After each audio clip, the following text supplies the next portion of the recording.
Mike Gallagher watched from his second-floor bedroom window as his wife, at the entrance to their home, passionately embraced Jake Williams, the man who always said he was his best friend. He'd brought her home from downtown, where they'd spent several hours together. This meeting was their 5th date, and while Mike watched and listened to what they talked about, he learned of their plan to humiliate him even more. His so-called friend had explicitly told Christy that he wanted to spend a whole week with her, but she shook her head regretfully in the negative after a little thought. "Not a whole week, Jake, not yet," she said. "Maybe a weekend, but only on one condition." "What condition?" he asked. "You have to make Mike pay for our date," she blurted out, excited by her idea. He laughed. "That sounds stupid," he said. "You know I'm much richer than he is. I can easily pay any expenses." No, she interrupted. "You don't understand the most important part of the idea." "What's the important part?" Jake arched an eyebrow, looking at her questioningly. "Mike's humiliation," she said. "Come on, sweetheart. Admit that you like humiliating him, don't you? Making fun of him, making him feel like a piece of shit every time." "Well," Jake stretched out, "you know he's actually my best friend and I'm—" "Bullshit," his mistress said, rolling her eyes. "What I do know is that you enjoy screwing with him and humiliating him almost as much as I do, and it gets me so turned on every time." She was so horny she was almost bouncing in her seat. "Look, Christy, let's get this long farce over with," he pleaded. "Come with me and just leave this sucker to his fate. I want to marry you and spend the rest of my life with you." She laughed. "I'll tell you what, stud," she finally said. "Let me get him to foot the full bill for our hot weekend of wild sex, and I'll think about your proposal, okay?" Jake gave a slightly annoyed sigh, but then smirked. "Oh, I'm sure this weekend will definitely be very kinky," he whispered in her ear, hugging her and getting ready to head back to his car. "I'll talk to you soon, but don't keep me waiting too long. My balls are already almost blue from wanting to discharge." She watched Jake leave, even waved as he drove away, and then turned toward the house she shared with her husband, Mike. Upon entering, she immediately began undressing as she made her way up the stairs. When Christy entered the bedroom, she met her eyes with Mike sitting on the bed. Tossing her blouse to the floor, grinning and looking directly at him, she unbuttoned her skirt, letting it fall to her feet. Now she found herself completely naked, as this married woman always went on dates with Jake without wearing a bra or panties. Christy walked to the bathroom and began to examine herself in the mirror, leaving the door open. "You probably heard what we were talking about?" she asked nonchalantly, watching his reaction through the mirror out of the corner of her eye. "I'm leaving you for Jake. We're going to have a dirty weekend together, and you're going to pay all our expenses. Soon I'll be leaving you for good to marry him." "I've been paying for everything since I married you 3 years ago," Mike said sadly. "I thought we were doing well.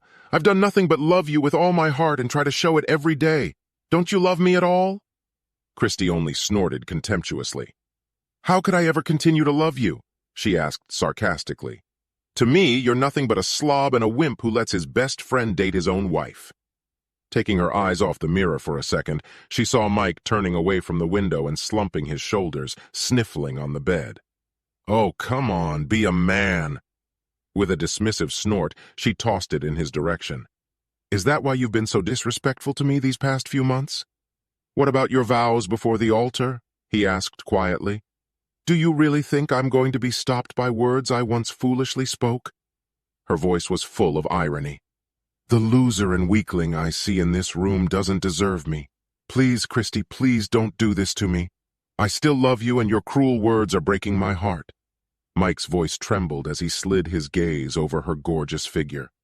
Even years later, he continued to look at her with loving eyes, just as he had on that wedding day when, insanely happy, he held her hands and put the ring on her finger. Christy noticed that he was looking at her naked body with lust in his eyes. With a snort, she shook her head. "Don't even think about it, slug," she said. "I'll never let you touch me again. When I want to, I'll call a real man to come and take me properly." "How about you?" "Well, hubby," she smirked wryly, "I'll let you sit in the chair in the corner and watch me have my fun in front of you."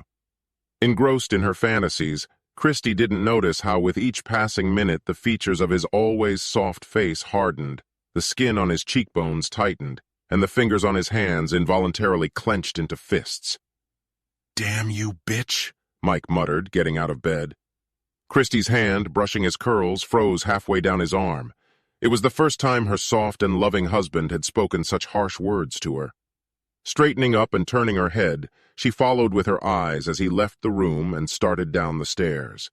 Intrigued and partly a little alarmed, Christy tossed the hairbrush into the sink, hurried downstairs after Mike, and saw him reach his hand toward the front door. "Where do you think you're going? Are you going to go to the pub, get drunk, and complain to the bartender about your worthless life? Or are you going to run to your mommy and cry on her shoulder like a baby?" She snorted sarcastically, standing on the stairs with her arms at her sides. He stopped for a moment at the door and stared at her with sadness in his eyes for several long seconds. Upstairs, in their former family bedroom, he realized that he had taken all he could from her and decided that he no longer owed this woman anything. "Goodbye, Christy," he finally said before slamming the door. She heard his car door open and then slam shut. The engine roared, and a few seconds later she saw him pull away. "Where is he going?" Christy wondered in puzzlement, but then only shrugged. "Fuck it," she thought nonchalantly. "Good riddance to horny trash." She grabbed her phone and dialed a familiar number. "Hello, my favorite," she murmured. "My slug crawled out of the house somewhere, so why don't you come over? You're on your way? Hurry up, I can't wait." 3 days later, Michael pulled up to the house. Opening the garage door with a signal from inside his car, he drove inside and closed the large door. Grabbing his briefcase, he strode purposefully into the house. Christy was sitting at the kitchen table at this hour of the morning, reading the newspaper and drinking coffee. Michael didn't say a word to her, simply walking past his wife's raised head and into his home office. Consumed with curiosity, Christy hastily got up from her desk, walked to the door of his study, and tried to enter. She turned the knob, but the door was locked. "That's odd," she thought. Her husband never locked that door. She knocked on the heavy wood paneling, and when the lock clicked after a few seconds, she turned the knob. When she opened the door, she saw him sitting at his desk. He was scrutinizing a map of some area on his computer. Christy knew that Mike was in the process of designing a housing development around one of the many lakes in the area, and decided that the map was exactly what he was working on. "What do you want?" he asked curtly, raising his heavy gaze to her. For a moment, she recoiled and felt less than confident. He'd never been harsh with her before, but on the other hand, she realized that she had been acting rather disrespectful to him lately. I was worried," she answered, managing to clear the sudden hoarseness from her throat. "You left 3 days ago and I haven't heard from you. I tried calling your cell phone, but you never answered." "Are you sure you were actually worried about me?" He asked the question with obvious sarcasm. Christy paused for a moment. Was this really her Mike? He looked like Mike, sounded like Mike, but there was something about him that was a little different, like he'd changed inside. Perhaps she had gone too far in regards to him. She tried to reach out to stroke his cheek, but he managed to dodge her touch. "Don't you want to kiss your wife?" she asked resentfully. "It's been 3 whole days since I last saw you." He stared at her for a few moments as if she were some disgusting insect to be examined under a microscope. Then he shook his head negatively. "No," he said, turning back to his computer. "Please close the door when you leave." Christy was now truly confused. Her husband had never refused her signs of attention and always kissed her at any suitable opportunity. This same man, sitting nonchalantly in front of her, was so cold. She shivered, carefully closed the door to his office, and immediately headed to the master bedroom to get her phone. She dialed a familiar number, and a man answered after the first beep. "Jake, he's back," Christy said. "But, I don't know, something's wrong. It's like he's become a completely different person. He didn't even kiss me when he came in the house." "Don't worry so much about it, sweetheart," Jake hummed soothingly into the phone. "He's probably just realized that you're leaving him and there's nothing he can do to stop you. I'll come over tonight and the 2 of us will take care of everything. Just let me talk to him for a few minutes and I'll take care of it." "Okay," Christy said, not too confidently. "I hope you're right and everything will be okay. See you tonight, my sweetie. Kisses and love you." Michael heard half of her conversation and smiled as he went back to his computer. That same evening, Jake pulled into the driveway of Mike's house. Christy opened the door and let him in, wrapping her arms around his neck and kissing him fervently as he entered. "Where is he?" Jake asked when she pulled away from him. Christy pointed to the office door. "He's been in there all day," she said. "Let me have a word with him alone," the lover said as he headed for the study door. "It won't take long." He knocked on the door, finding it locked. "Mike, it's me, Jake, your friend. Can we talk for a few minutes?" The door lock clicked and Jake stepped inside. He gave a friendly smile and was about to move forward, extending his hand, but stopped after a couple steps. The owner of the house was sitting at the table, leaning back in his chair, staring intently at Jake, not even making an attempt to move. The smile slipped from his lips, and his hand, which had been hanging ridiculously low in the air, slid down slowly. "Close the door behind you and sit down," Michael commanded, pointing to an empty chair. Jake closed the heavy door and sat down, and Michael took his time pouring himself a drink. "Aren't you going to offer your friend a drink?" Jake asked, as he screwed the cap back on the bottle of scotch and set it back on the counter. Michael stared straight at him for a moment as if he were looking at nothing. "Friend? Are you really my friend?" Michael asked. Jake looked confused, looking away. Damn it, Christy was right. He wasn't the weak, docile beta male he was used to dealing with. "Sure," Jake said. "I've been your best friend for years, remember?" Michael grinned. "Best friend, huh?" He stretched out, as if tasting and rolling that simple phrase around on his tongue. "Tell me, my dear." Best friend. What kind of friend is it who steals his longtime friend's wife? Eh? Mike, I'm sorry that... Jake started before Jake interrupted him. "You can't wait to get your hands on Christy, can you?" he asked. Jake nodded his head. "And how badly do you want her? In other words, how much do you think she's worth?" "What are you talking about?" "I don't know what you mean, Mike," Jake said, puzzled. "Don't play dumb, Jake," Michael said with a chuckle.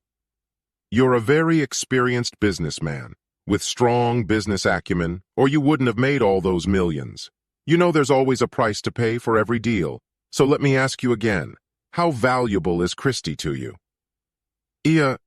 I don't know," Jake mumbled, confused. "I think you have something to offer me, don't you?" "You guessed it, buddy," Michael confirmed with a wry grin. "I really like your new Bentley. How much did you pay for that thing?" "I paid over $500,000 for it, and it's a special order," Jake said with an ill-concealed touch of bravado. "I take it that the entire sum for the car has already been paid for, right?" Michael asked.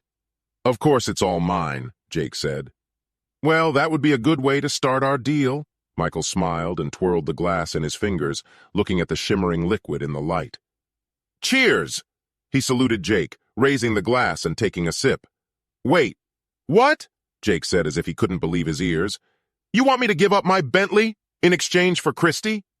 Michael smiled thinly. "Along with 25% of your equity?" he added casually. Jake's eyes suddenly squared. That's over $50 million, Jake exclaimed, gasping. "You've got to be kidding, or have you just lost your mind?" "According to my research, that comes to exactly $52,450,389.25 more," Michael said, glancing at his computer. "And you're wrong. I'm serious. I'm dead serious." Jake jumped up from his chair and paced nervously from corner to corner, muttering something to himself and occasionally glancing at Michael with distasteful glances. Michael sat at his desk, absent-mindedly poring over papers, and didn't seem to pay much attention to his friend's floundering. Finally, the man stopped his frantic movement around the office and slumped back in his chair, looking at Michael tensely. "So you want my car and 25% of my equity in exchange for Christy?" Jake asked. Christy had been right. This wasn't the kind of man he was used to manipulating so easily. "Why do I even have to think about this? I already have your wife." Grinning, Michael opened one of the documents on his computer and printed it out. Pulling a sheet from the printer that beeped briefly, he held it out to Jake. "Yes. But what do you think will happen when your board of directors and your shareholders one day get this?" Do you think you'll still be as rich and powerful when this scandalous document hits the media? I doubt it, Michael said, pouring himself another scotch. It's blackmail. Jake grimaced as he read the letter, which detailed all the facts and details of their affair, as well as how he and Christy had long been for best weapon in mentally abusing and degrading Mike. Perhaps. Think what you want, but my offer is only valid until tomorrow noon, Michael said. After 12 o'clock noon, it goes up to 50% plus a controlling interest in your company. You want Christy, that's my price. This is a highway robbery, Jake exclaimed angrily, throwing up his hands. You'll never get away with this. Maybe I will, maybe I won't, Michael said thoughtfully, sipping his drink. I know you want her, though God knows why you want her, he shrugged, but that's my price. And I'll tell you something else. If you accept my offer without conditions, I'll make sure you two spend the rest of your lives together. I'll disappear and never bother you again. Isn't that what you want?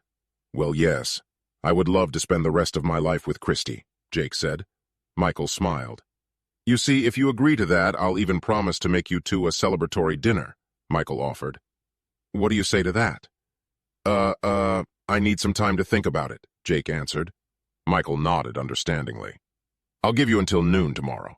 And don't forget, he added, flexing his hand and tapping the face of his wristwatch with his fingernail. The clock is ticking. The former friend took a handkerchief out of his breast pocket and wiped his sweating face and neck with it. Now, please close the door behind you when you leave, Michael added, indicating that the meeting was over. I won't keep you any longer. Jake stood up in confusion and walked out of the office on stiff legs. The master of the study watched through the curtains as Jake and Christy left the house. He smiled and made a few phone calls. Christy didn't get home until early morning in her lover's car. Michael heard them talking in the driveway. Just think about it, Jake said. In just a couple days, we can start our new life free of Mike. Now let me go inside and taste those breakfast rolls, he added, grabbing Christy's firm ass. She giggled and pulled his hand away. Not right now, but soon enough, she promised. I can't wait until Mike is serving us as a waiter.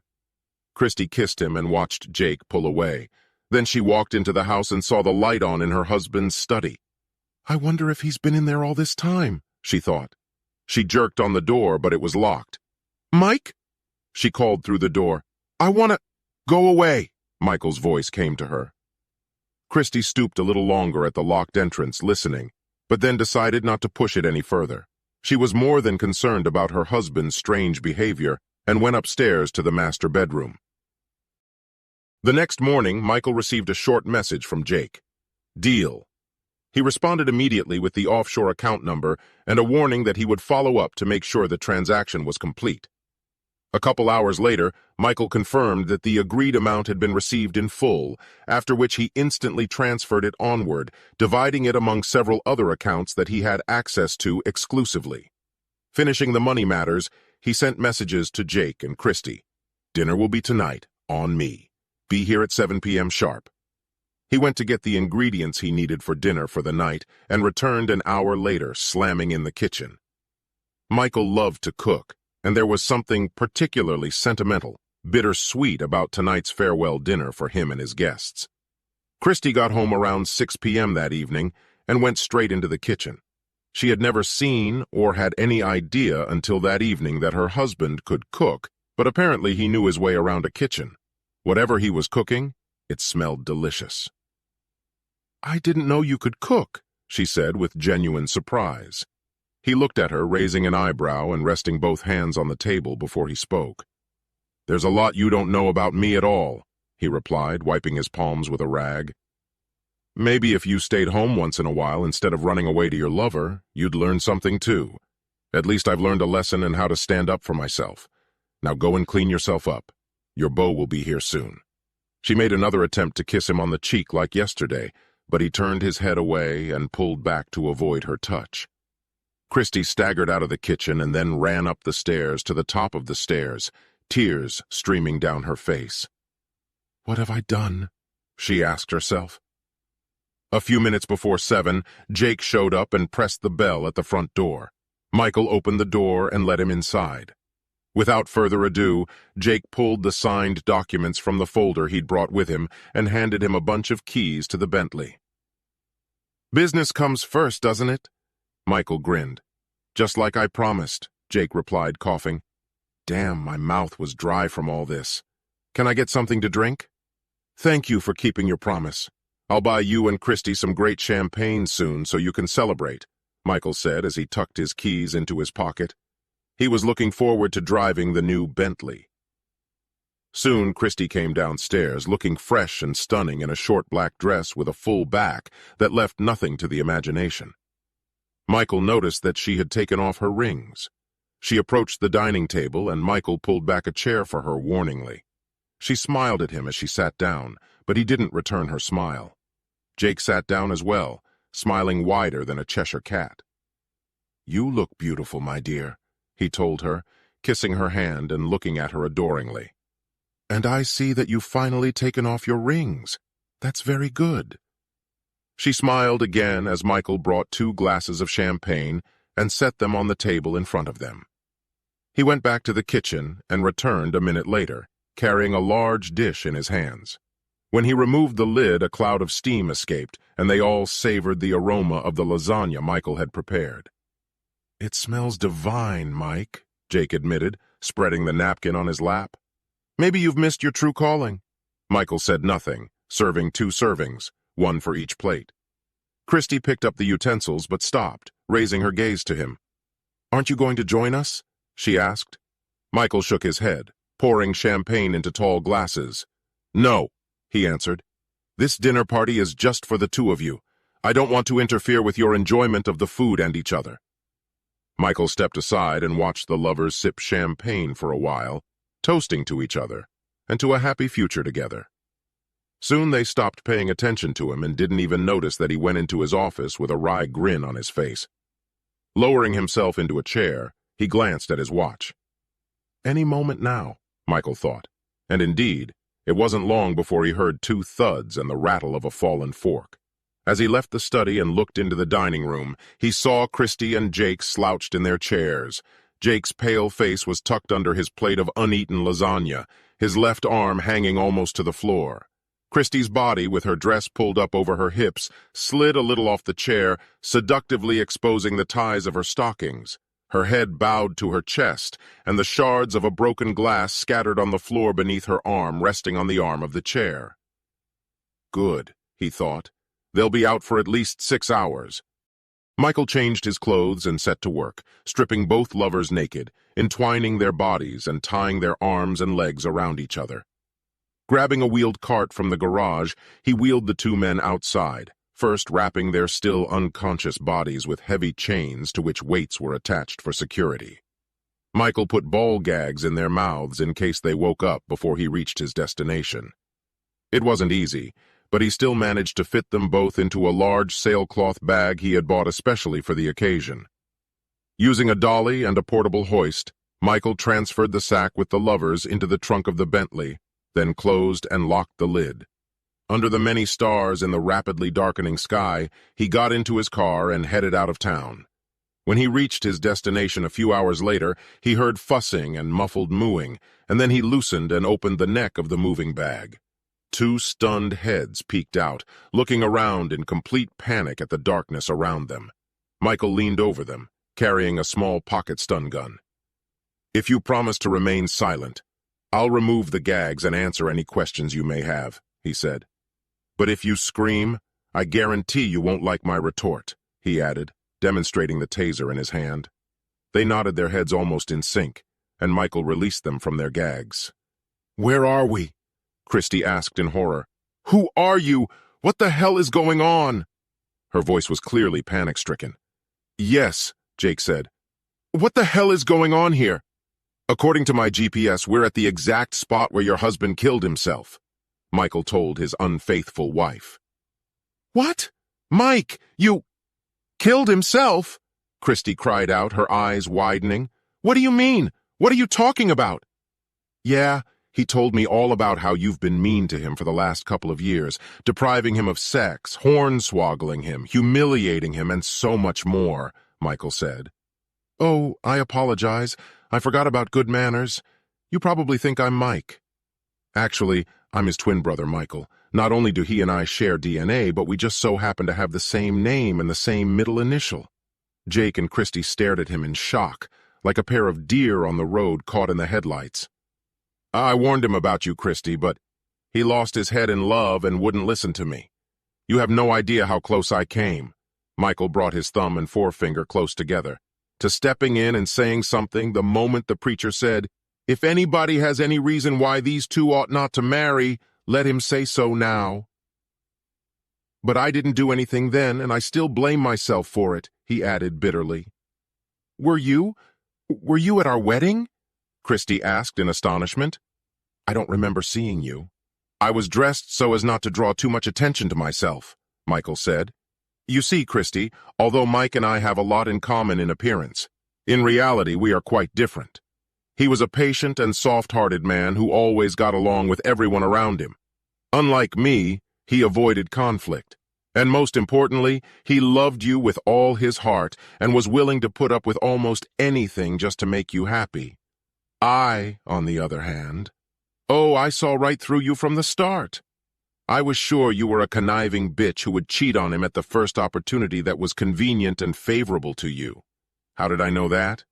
Well, you can call it a gut feeling or a sixth sense or an epiphany, whatever. For Mike's sake, I just hoped I was wrong about you, but unfortunately for him, I was right," he added dejectedly, clasping his fingers together and staring off into the distance. "Mike never said anything about having a brother," Christy murmured in shock. "Yes, because I urged him to," Michael said. "You see, I don't officially exist. I'd tell you why, but then I'd have to kill you.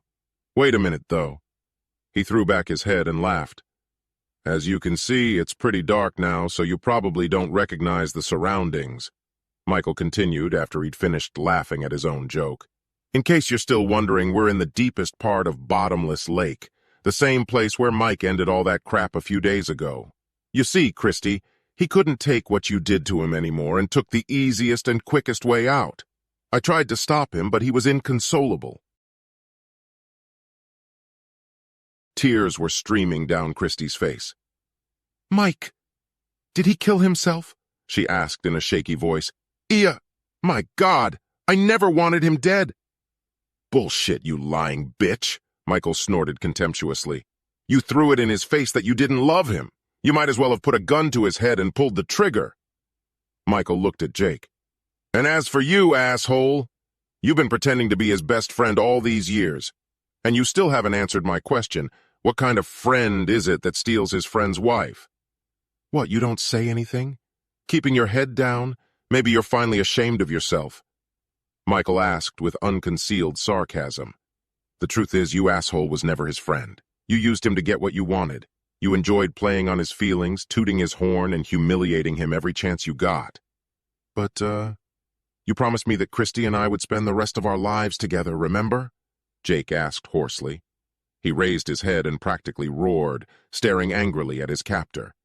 "You lied to me! You lied to me!" Michael only laughed. "You're right. I told you that you two would spend the rest of your lives together, and I didn't lie about that," Michael said. "What I didn't tell you was that your lifespan would suddenly shorten dramatically.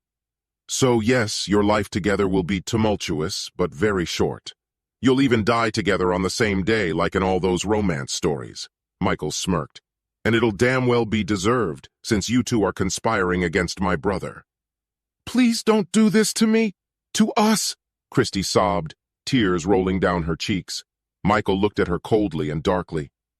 "Mike told me that he had pleaded with you in those same words before you humiliated him and made horns with your lover. He was just crushed when he told me that," Michael said. "But you just laughed in his face and told him to accept the role you had in store for him. Well, bitch, now it's your turn to accept the inevitable." "You're just a crazy lunatic!" she shrieked and twitched inside the bag. "Release us now! You're not going to get away with this!" Michael shrugged. "Maybe not, maybe yes," he said. "But once your goodbye message is found on your computer, it won't matter. Although," he grinned, "I have to admit it's a very, very touching and poignant letter. But let's change the subject. You probably know that no one has ever found the bottom of this lake, don't you? They don't call it the Bottomless Lake for nothing. And there's enough weight on that chain wrapped tightly around the two of you to make sure that your descent will be swift. Michael reached out and tugged at the jingling links of the chain. The two accomplices stared at him, paralyzed, eyes round with horror, both of them trembling. I estimate that you two will last no more than 60 seconds before you lose consciousness. You might even live a few more minutes after that. Well, it's time to say goodbye, Michael sighed with a wry smile. It's a shame we won't have a priest, rings, music, or a formal ceremony this time. Anyway, I hope you enjoy your wedding trip. Enjoy. Michael untied the bag completely and with all his strength turned it over until the pair of lovers, desperately twitching, struggling with each other and screaming in terror, were floundering in the water. Bon voyage, he said softly as he watched the silvery cocoon of chains fade into the inky depths and the many bubbles float to the surface. Soon the bubbles ceased to appear, and there was silence again over the dark surface of the lake, cut only by a glistening path of moonlight. Michael started the boat's engine and headed back to the cove dock, navigating by the marina lights that shone through the pre-morning fog. There he moored the boat, turned off the engine, and jumped into the Bentley parked discreetly in the dense shade of the docks. Turning the key in the ignition to the soft rumble of the revved-up engine, he made a mental note to burn the bag to destroy all traces of its previous contents. Then he pulled his cell phone from his inside pocket and sent a short text message. Done. The reply came almost instantly. Thanks, bro. Enjoy the ride.